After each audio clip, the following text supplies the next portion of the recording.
नमस्कार. मालिकेच्या पुढील काही भागांमध्ये आपल्याला खूपच जबरदस्त असा ट्विस्ट पाहायला मिळणार आहे.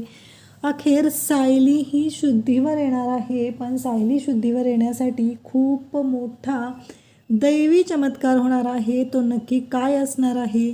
अर्जुन इतकं कडक व्रत करणार आहे, त्याचबरोबर प्रतिमा ही गुंडांच्या तावडीतून वाचून हॉस्पिटलमध्ये येणार आहे अर्जुनसोबत. आणि प्रतिमा हॉस्पिटलमध्ये येताच आणि अर्जुनने कडक व्रत करताच एक मोठा दैवी चमत्कार घडत सायली ही शुद्धीवर येणार आहे. नक्की सायली कशी शुद्धीवर येते, अर्जुन प्रतिमाला कसं वाचवतो, त्याचबरोबर पूर्णाजीने पण इकडे देव पाण्यात ठेवलेले आहे, ती पण काळजी करत आहे की काहीही झालं तरी माझी सायली बरी व्हावी. या सगळ्यांची प्रार्थना आणि त्याचबरोबर सायलीचा चांगुलपणा या सगळ्यामुळं सायली ही शुद्धीवर येणार आहे. आणि सायली शुद्धीवर येताच प्रियाची मात्र वाट लागणार आहे, तिच्या शिट्ट्या वाजणार आहेत. इकडे प्रिया एकटी देवाला प्रार्थना करत आहे की काहीही झालं तरी सायली शुद्धीवर येता कामा नये. एकतर तिचा प्लॅन अर्जुनमुळं फ्लॉप होणार आहे प्रतिमाला मारण्याचा. ह्या सगळ्या गोष्टी ॲट अ टाईम घडणार आहेत आणि प्रियाची वाट लागणार आहे. हे सगळं कसं होतं त्यासाठी हा व्हिडिओ शेवटपर्यंत पहा. त्याचबरोबर असेच नवनवीन अपडेट्स पाहण्यासाठी चॅनलला नक्की सबस्क्राईब करा. चॅनलला सबस्क्राईब करणं हे विनामूल्य आहे. त्याचबरोबर आणि तिथे जे बेल आयकॉन आहे ते प्रेस करा, म्हणजे मी चॅनलवरती व्हिडिओ अपलोड केला की त्याचं नोटिफिकेशनही तुमच्यापर्यंत येईल. तर आपण हा ट्विस्ट सुरू करूया. सायली इकडे मरणाच्या दारात असते. त्याचबरोबर सायलीला कळत नसतं की हे सगळं काय होऊन बसलेलं आहे. सायलीची ही जी अवस्था झालेली आहे त्यामुळं अर्जुन तर अगदी कासावीस झालेला आहे, त्याला कळतच नाही आहे. तो म्हणतो की मिसेस सायली प्लीज तुम्ही शुद्धीवर या, मी तुमच्यापर्यंत माझं प्रेमही पोचलेलं नाही आहे, मी माझ्या प्रेमाची कबुलीही दिलेली नाही आहे, हे सगळं काय होतं आहे. अर्जुनला खूप वाईट वाटत असतं, अर्जुनला धक्का बसलेला असतो की करायचं काय.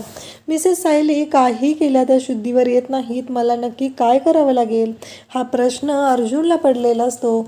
अर्जुनचा जीव कासावीस होत असतो, त्याला कळत नसतं मला काय करावं लागेल, नक्की सायली कशी शुद्धीवर येईल या विचारात तो तिथे असतो.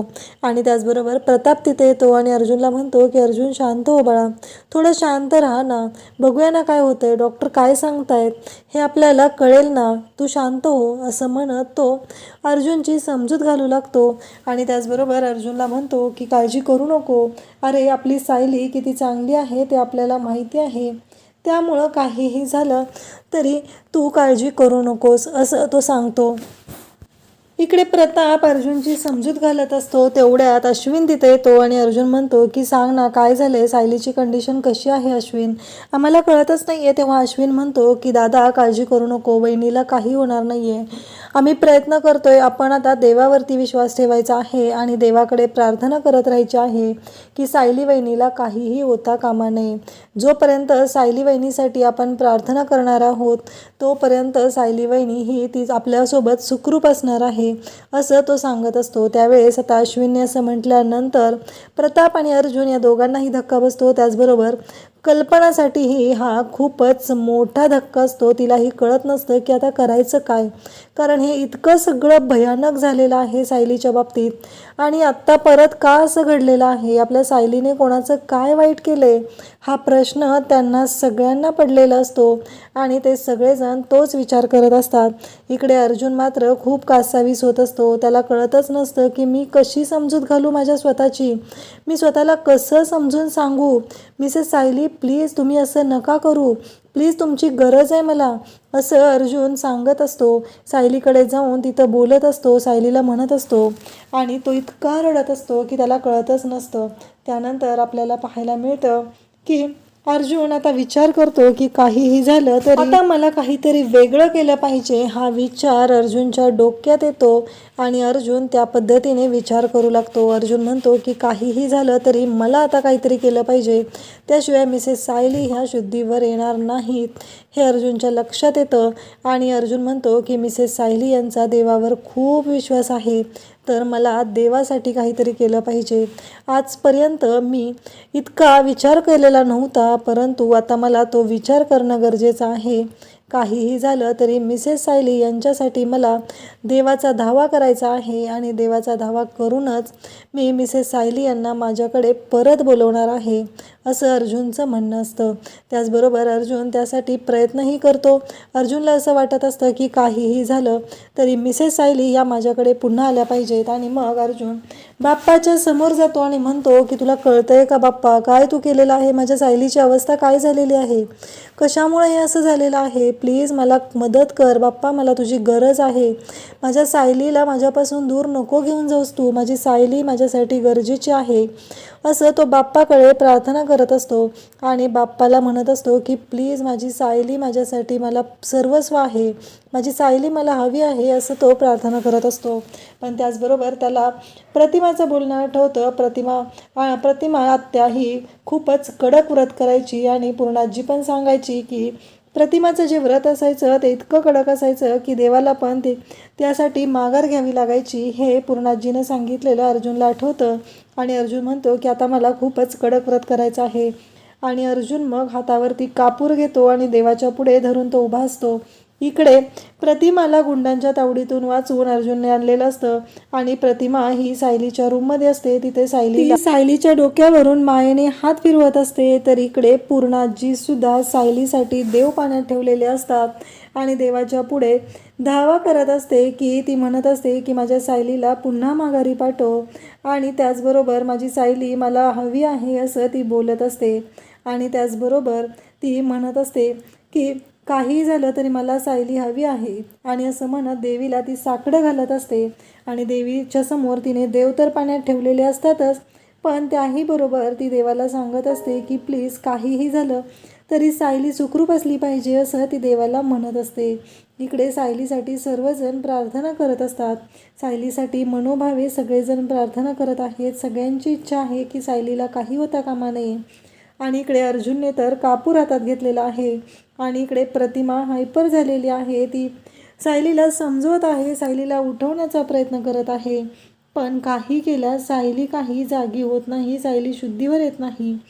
सायली मात्र सायली शुद्धीवर येत नाही म्हणून प्रतिमाला खूप काळजी वाटत आहे. प्रतिमाला वाटत आहे की काही झालं तरी सायली ही शुद्धीवर आली पाहिजे, म्हणून प्रतिमाचे प्रयत्न सुरू आहेत.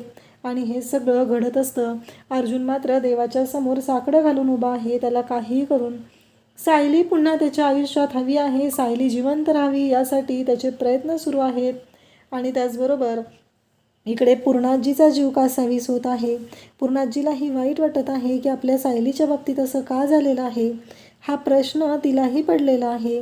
सगळेजण देवाकडे प्रार्थना करत आहेत, देवाकडे धावा करत आहेत की काहीही झालं तरी सायली ही आपल्यामध्ये असली पाहिजे. सगळ्यांचे प्रयत्न सुरू आहेत आणि सगळ्यात कडक व्रत हे अर्जुनने पकडलेलं आहे. तो अर्जुन कडक व्रत करत आहे सायलीसाठी, आणि सायलीसाठी एवढं कडक व्रत करून सायलीला आता मृत्यूच्या दारातून परत आणण्याची शपथ ही अर्जुनने घेतलेली आहे.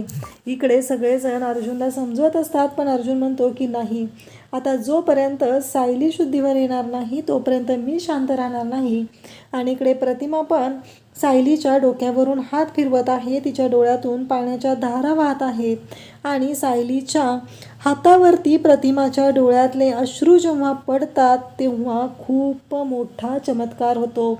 इकडे अर्जुनच्या हातावरती त्या कापराने पेटता कापूर त्याने हातात घेतलेला आहे, त्यामुळं जखम झालेली असते, त्याला त्रास होत असतो. पण तरीही अर्जुन मात्र देवाच्या पुढे धरलेला तो कापूर काहीही केल्या तो थांबत नाही, तो काहीही केल्या हात मागे घेत नाही. त्याचे प्रयत्न हे सुरूच असतात. सगळ्यांना वाटत असतं की अर्जुन आता बास कर, तुलाही त्रास होत आहे, सायलीला हे अजिबात आवडणार नाही, असं सगळ्यांचं म्हणणं असतं. पण अर्जुन मात्र ऐकायलाच तयार नसतो. त्याचं असं म्हणणं असतं की काहीही झालं तरी मिसेस सायली माझ्याकडे पुन्हा आल्या पाहिजेत, मिसेस सायली माझ्यासोबत असल्या पाहिजेत, त्यांच्यासाठी मी काहीही करू शकतो, असं अर्जुनचं म्हणणं आहे. आणि अर्जुनने सगळ्यांच्या समोर ते करून दाखवलेलं आहे. सायलीचा जीव त्याच्यासाठी किती महत्त्वाचा आहे हे सगळ्यांच्याच लक्षात आलेलं आहे. आणि जेव्हा हे सगळं घडत असतं तेव्हा मात्र प्रियाची अवस्था ही बिकट झालेली असते. प्रियाला कळायचं बंद झालेलं असतं की आपण हे सगळं काय करत आहोत. आपल्यामुळं अर्जुन आपल्यापासून आणखी दूर चाललेला आहे. या गोष्टीचा त्रास मात्र प्रियाला होत असतो. प्रियाला कळतच नसतं की हे सगळं काय होतं आहे. आता काहीही झालं तरी अर्जुन माझ्यापासून दूर जात आहे. अर्जुन माझ्यापासून दूर जाता कामा नये, यासाठी मला काहीतरी केलं पाहिजे असं तिचं सुरू असतं. पण त्याहीपेक्षा जर आता सायली शुद्धीवर आली तर आपण खूप मोठ्या अडचणीत येऊ शकतो. या गोष्टीची भीतीही तिला जास्त वाटू लागलेली असते. इकडे प्रतिमाच्या डोळ्यातील अश्रू सायलीच्या हातावर पडतात आणि सायली शुद्धीवर येते आणि त्या क्षणी प्रतिमा बाहेर येते आणि अर्जुनला सांगू लागते, चल तू चल. हाताला धरून अर्जुनला खेचत ती घेऊन जाते आणि सांगते की सायली शुद्धीवर आलेली आहे. अथक प्रयत्नांना यश आलेलं आहे आणि अखेर सायलीचा जीव वाचलेला आहे. अशाच अपडेटसाठी चॅनलला सबस्क्राईब करा. थँक्यू.